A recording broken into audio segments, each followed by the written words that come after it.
방송하는 오늘은 현충일이고요. 내일 6월 7일 날 세 사람의 인사청문회가 이루어지는데 김동연 경제부총리, 다음에 강경화 외교부 장관, 그리고 김희수 헌재 소장에 대한 청문회가 이루어지는데 전반적으로 보면 이 청문회 전국에 있어서 가장 고비가 되는 날일 것 같다는 생각이 들어요. 네, 강경화 후보자 네, 특히. 네. 일단 김동연 후보자부터 짧게 한번 언급하고 넘어가 볼게요. 이분은 뭐 제기되는 의혹들이 너무 재밌어가지고 택시 기사와의 시비로 폭력행위 기소유예 이런 거는 뭐 택시 기사가 처벌받았고 후보자는 징계 받은 적이 없다 뭐 이렇게 해명을 했고요. 그 의혹이라고 하는 게 정말 웃긴 게 아까 제가 의원님 미니 청문회 하는 것처럼 이런 거 있죠. 저축은행 영업 정지 때 예금 인출해서 뱅크런 그러니까 인출하는 그 사태에 편승했다는 논란. 아우 이거는 뭐. 근데 답은 만기가 돌아와서 찾은 거야. 참. 그다음에 이런 것도 있더라고요. 후보자 부인이 2012년에 시어머니에게 8,500만 원을 빌려서 이자 400만 원을 주지 않았다. 그러니까 요게 이제 말하자면 6,500만 원을 그냥 받았다면 증여세 대상이 되는 거죠. 2012년에는 3천만 원이었을걸요. 세금 한도가. 뭐 그런 얘기인데 이건 진짜 빌린 것 같아요. 왜냐하면요. 이거를 정말 증여세 탈루할 목적이면 다르게 했을 것 같아요. 그럼 의원님은 혹시 시어머니 생전에 저희 계세요? 시어머니 돌아가셨어요. 시어머니하고 금전거래 해보신 적 있어요? 아우 저희 시집은 아주 청렴하셔서 예, 청렴하셔. 뭔 말인지 알겠어. 우리 아버지도 청렴하셔가지고요. 아, 네 참.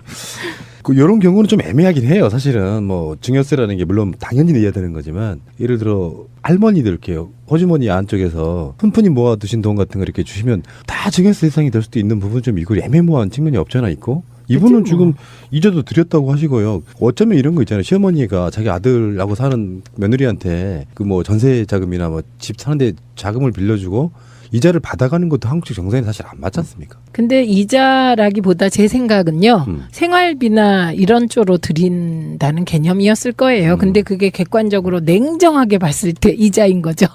그러니까 그런 것까지 만약에 털어대면은 지금 우리나라에서 네. 특히 정치인들 최민희 의원, 문재인 대통령 빼고 나머지는 다 걸려 내가 보기에. 저는 사실은 개인적으로 좀 요새 왜 이렇게 바보같이 살았지? 이런 느낌이 좀 스스로에 대해 있어요. 저는 궁금한 게 만약에 이제 정권이 바뀌고 나서 네. 최민희 의원이 만약에 어떤 자리 좀 갔으면 좋겠는데 하고 있다가 이분 청문회하면 뭐가 털릴까 생각해 본 적이 있거든요. 어머. 이런 식으로 타면 다 털리는 거잖아요. 그러니까 근데 뭐가 아무것도 털릴까요? 아닌데. 네. 사실 그런 게 두렵거나 그러지는 않으시죠? 두렵다기보다 이런 건 있어요. 유시민 님이 그 복지부 장관 갈 때 무슨 땅이 있으면서 등록 안 했다 뭐 이런 거 나왔어요. 그게 뭔지 아세요? 선산. 선산에 뭐 유씨 가문의 선산에 뭐 이렇게 나누면 그게 지분이 있었구나. 지분이 있대. 그 지분이 나와서 땅 찾았다 이렇게 됐던 거. 근데 그건 본인이 정말 몰랐던 거거든요. 예. 그런 게 나왔었어요. 남자 최민희 그분.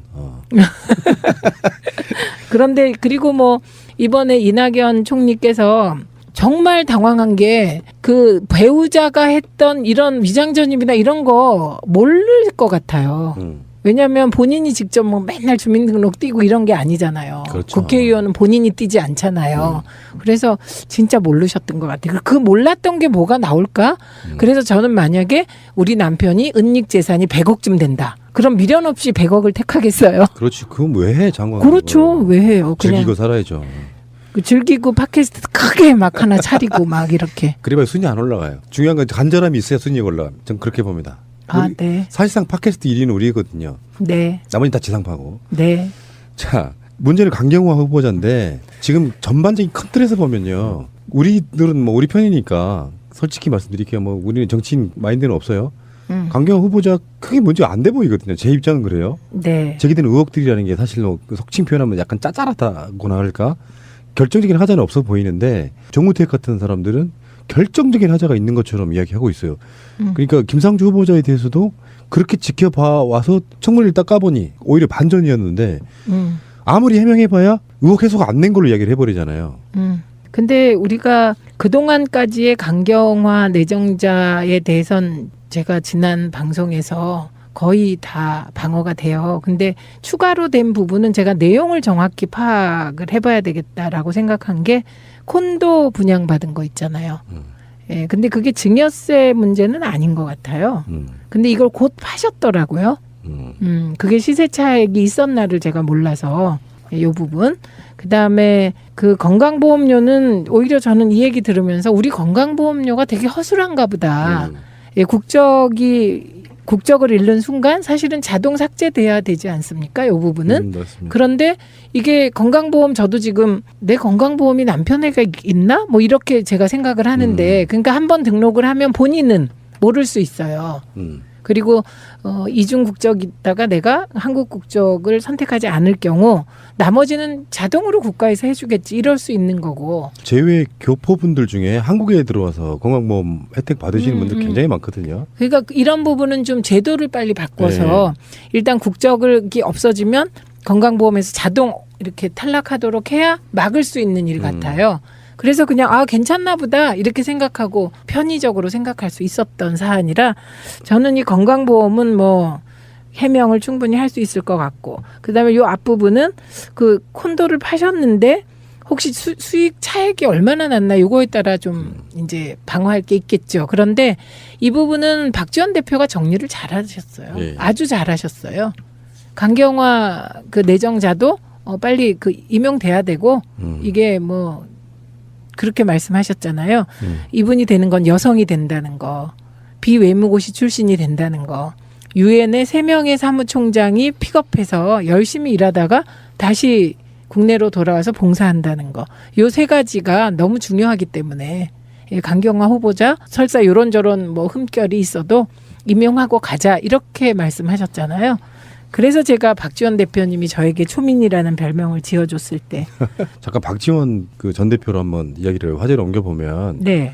선거 과정에서 정말 비열하다고 느낄 만큼 공격이 됐잖아요. 문모닝. 그렇죠. 그런데 또 이럴 때는 또 이렇게 맞는 말씀을 하시니까. 솔직히 어떻게 보세요? 그러니까 이게 박지원 대표님 문 대통령 지지자분들 입장에서는 정말 꼴보기 싫은 뭐 오적 뭐 이런 사람 중에 하나야. 그래서 그런데 정권이 바뀌었다고 저렇게 빨아주나 이렇게 표현하신 분도 있는데 근데 맞는 말씀이잖아요. 네. 근데 이런 경우도 있을 수 있잖아요. 정적으로서 막 싸울 때는 싸우더라도 어떤 지점에 가면 도와줄 땐 도와줘야 된다고 하는 그게 개념이 있는 사람인 건지 아니면은 실제로 자기 이득만을 위해서 저렇게 자기 포지션을 정하는 건지 어느 쪽이 가깝다고 생각하시는 건지. 그게 다 있으신 분이세요. 다. 근데 이 경우는 김상조 내정자하고 강경화 내정자 두 분에 대해서 디펜스를 하시는 거잖아요. 이거는 김상조 내정자에 대해서는 일정하게 국회에서 인정하는 부분이 있어요. 여야를 넘어. 근데 지난 청문회 보니까 또 저는 미담 같았어요. 의혹이. 그러니까 그걸 이제 공유하시는 거고요. 강경화 내정자의 경우는 이제 박지원 대표가 외국에서도 오래 사셨잖아요. 미국에서. 그러다 보니 이 강경화 내정자가 얼마나 그 국제사회에서 의미 있는 인물인지를 아는 거죠. 그래서 그거 또 그럴 땐 쿨하게 또 인정하는 그런 면도 있어요. 그러니까 아까 제가 김현미 의원하고 저하고 박지원 대표 셋이 있을 때 제가 박지원 대표님 너무 이렇게 배울 게 많다 이 유능함에 있어서 그랬더니 김현미 의원이 좀 더 지켜보라고 구태 정치인으로서의 면모도 보여줄 거라고 그게 다 있는 분이에요.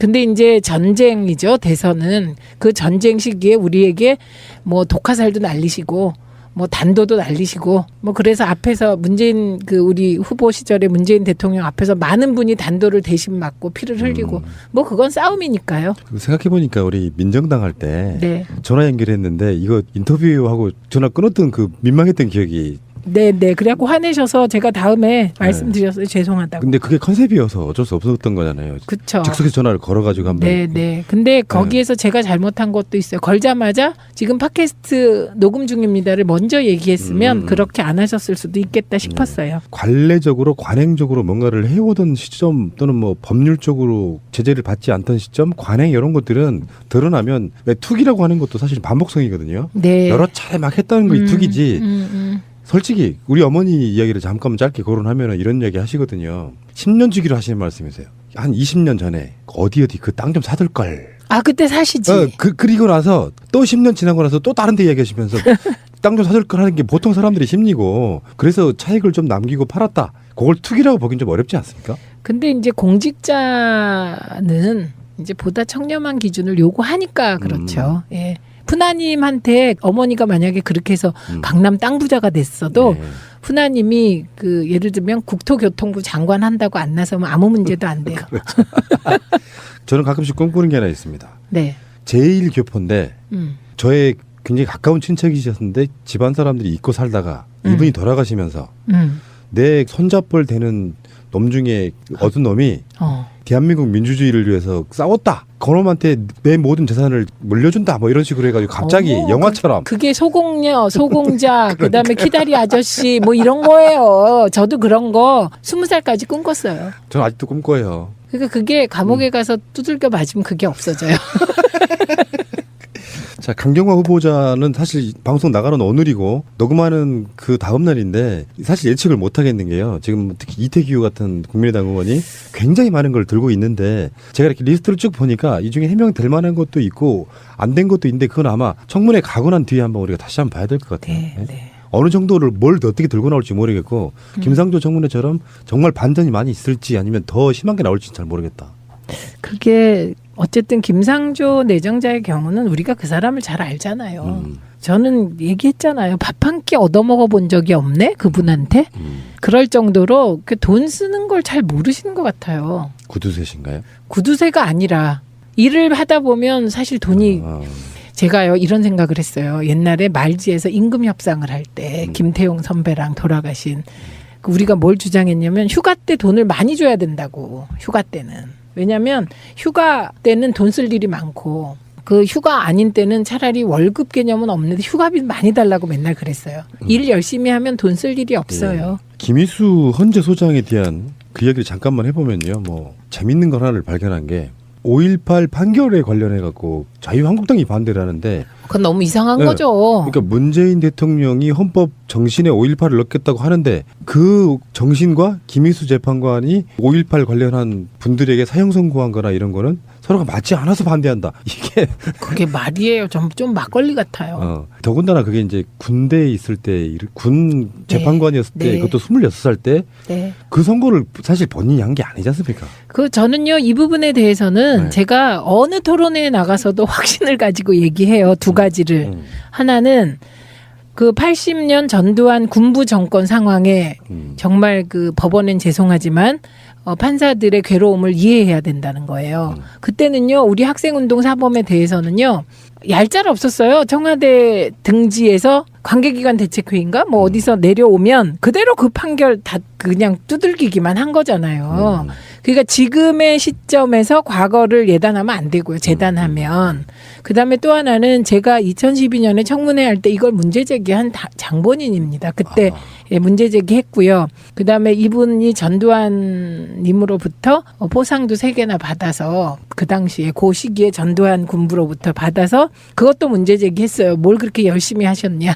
그랬더니 그거가 그 개인에게 준 게 아니더라고요. 그렇겠죠. 뭐 네. 특정지에서 너만 잘했어가 아니고 아마 예, 다 잘했어. 그런 포상 같은 경우는요. 네. 수십 명 수백 명이 같이 받는 예, 경우인데. 같이 받는 거고 그다음에 그때 판결에 대해선 돌아보면 자기가 더 잘했어야 되는데 부끄럽게 생각한다고 얘기를 하셨고요. 더 중요한 건 이제 5.18 단체들이요. 김희수 재판관 갖고 왜 그러냐. 이분은 그나마 그중에 우리 얘기를 가장 잘 들어주고 열심히 하려고 노력한 분이었다. 이렇게 말씀하시는 바람에 뭐 더 이상의 문제 제기가 의미가 없었고요.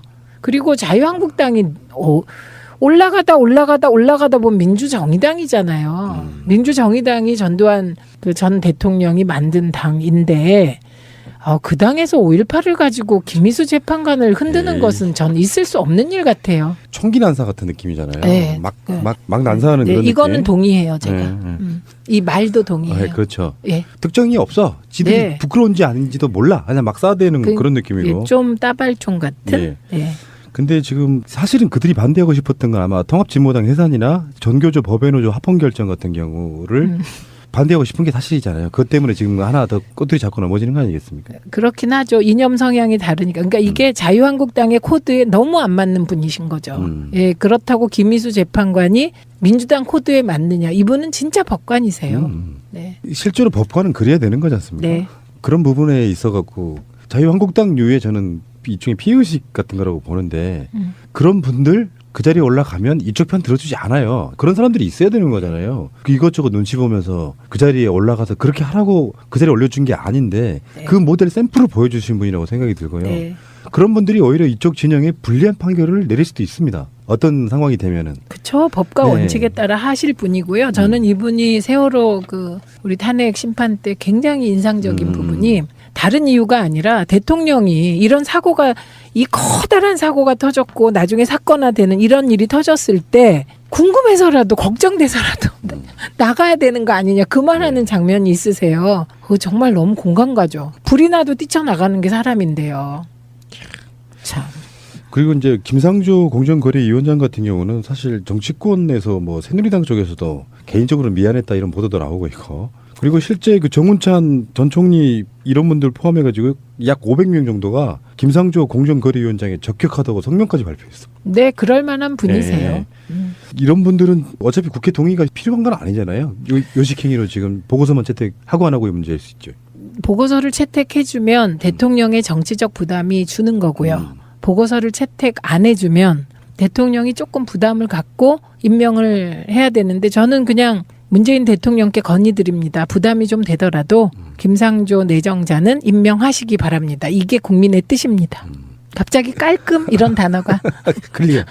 근데 강경화 후보자 같은 경우는 누군가가 타겟팅을 하고, 그리고 실제로 청문위원들을 보아하니 그 면면이 정말 그러니까 적폐스러운 분들만 모아져 있고, 또 좀 이런 프레임은 이런 건 있잖아요.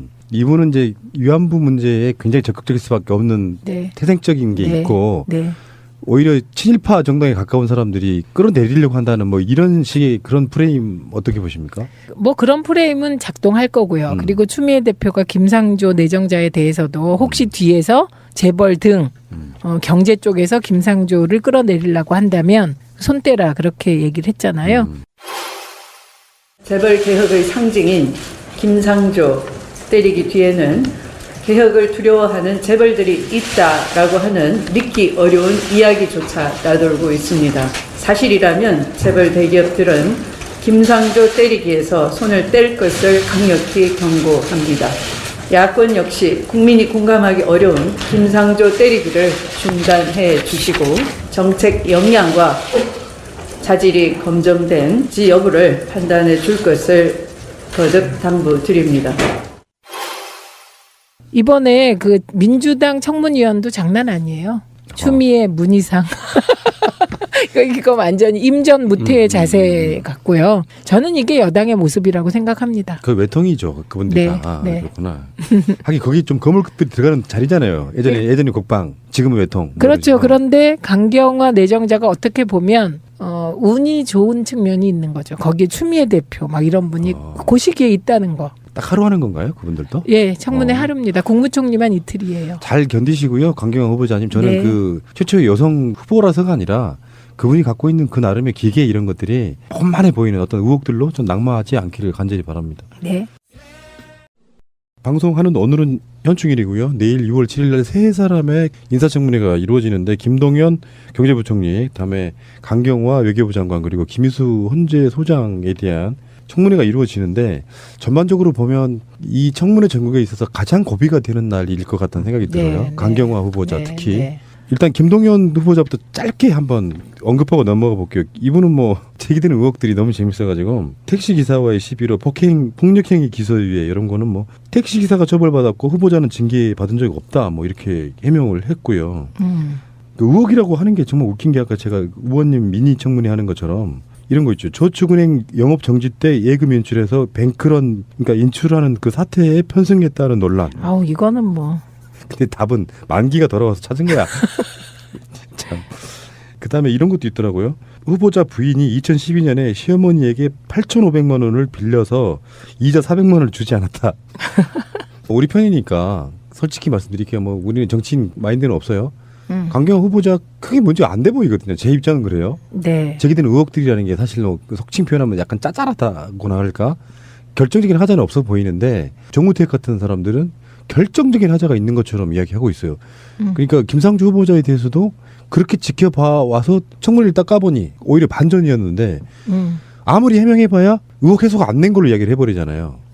근데 우리가 그동안까지의 강경화 내정자에 대해선 제가 지난 방송에서 거의 다 방어가 돼요. 근데 추가로 된 부분은 제가 내용을 정확히 파악을 해봐야 되겠다라고 생각한 게 콘도 분양받은 거 있잖아요. 예, 근데 그게 증여세 문제는 아닌 것 같아요. 근데 이걸 곧 파셨더라고요. 그게 시세 차익이 있었나를 제가 몰라서 이 부분. 그다음에 그 건강보험료는 오히려 저는 이 얘기 들으면서 그러니까 요게 이제 말하자면 6,500만 원을 그냥 받았다면 증여세 대상이 되는 거죠. 2012년에는 3천만 원이었을걸요. 세금 한도가. 뭐 그런 얘기인데 이건 진짜 빌린 것 같아요. 왜냐하면요. 이거를 정말 증여세 탈루할 목적이면 다르게 했을 것 같아요. 그럼 의원님은 혹시 시어머니 생전에 저희 계세요? 시어머니 돌아가셨어요. 시어머니하고 금전거래 해보신 적 있어요? 저희 시집은 아주 청렴하셔서 예, 청렴하셔. 예. 뭔 말인지 알겠어. 우리 아버지도 청렴하셔가지고요. 아, 네 참. 이런 경우는 좀 애매하긴 해요. 사실은 뭐 증여세라는 게 물론 당연히 내야 되는 거지만 예를 들어 할머니들 이렇게 호주머니 안쪽에서 푼푼히 모아두신 돈 같은 거 이렇게 주시면 다 증여세 대상이 될 수도 있는 부분 좀 있고 애매모호한 측면이 없잖아 있고. 이분은 그치, 뭐. 지금 이자도 드렸다고 하시고요. 어쩌면 이런 거 있잖아요. 시어머니가 자기 아들하고 사는 며느리한테 그 뭐 전세 자금이나 뭐 집 사는데 자금을 빌려주고 이자를 받아가는 것도 한국식 정서에는 사실 안 맞지 않습니까? 근데 이자라기보다 제 생각은요. 생활비나 이런 쪽으로 드린다는 개념이었을 거예요. 근데 그게 객관적으로 냉정하게 봤을 때 이자인 거죠. 그러니까 그런 것까지 만약에 털어대면은 지금 우리나라에서 네. 특히 정치인들 최민희 의원, 문재인 대통령 빼고 나머지는 다 걸려 내가 보기에. 저는 사실은 개인적으로 좀 요새 왜 이렇게 바보같이 살았지? 이런 느낌이 좀 스스로에 대해 있어요. 저는 궁금한 게 만약에 이제 정권이 바뀌고 나서 네. 최민희 의원이 만약에 어떤 자리 좀 갔으면 좋겠는데 하고 있다가 이분 청문회하면 뭐가 털릴까 생각해 본 적이 있거든요. 어머. 이런 식으로 타면 다 털리는 거잖아요. 그러니까 근데 뭐가 아무것도 아닌데. 털릴까요? 네. 사실 그런 게 두렵거나 그러지는 않으시죠? 두렵다기보다 이런 건 있어요. 유시민 님이 그 복지부 장관 갈 때 무슨 땅이 있으면서 등록 안 했다 뭐 이런 거 나왔어요. 그게 뭔지 아세요? 선산. 선산에 뭐 유씨 가문에 선산에 뭐 이렇게 나누면 그게 지분이 있었구나. 지분이 있대. 그 지분이 나와서 땅 찾았다 이렇게 됐던 거. 근데 그건 본인이 정말 몰랐던 거거든요. 예. 그런 게 나왔었어요. 남자 최민희 그분. 그런데 그리고 뭐 이번에 이낙연 총리께서 정말 당황한 게 그 배우자가 했던 이런 위장전입이나 이런 거 모를 것 같아요. 왜냐하면 본인이 직접 뭐 맨날 주민등록 띄고 이런 게 아니잖아요. 그렇죠. 국회의원은 본인이 띄지 않잖아요. 그래서 진짜 모르셨던 것 같아요. 그 몰랐던 게 뭐가 나올까? 그래서 저는 만약에 우리 남편이 은닉 재산이 100억쯤 된다. 그럼 미련 없이 100억을 택하겠어요? 그렇지. 그건 왜 해, 장관? 그렇죠. 왜 해요? 그냥 즐기고 살아야죠. 즐기고 팟캐스트 크게 막 하나 차리고 막 이렇게. 그래봐야 순위 안 올라가요. 중요한 건 간절함이 있어야 순위가 올라가요. 전 그렇게 봅니다. 아, 네. 사실상 팟캐스트 1위는 우리거든요. 네. 나머지 다 지상파고. 네. 자, 문제는 강경화 후보자인데 지금 전반적인 큰 틀에서 보면요. 우리들은 뭐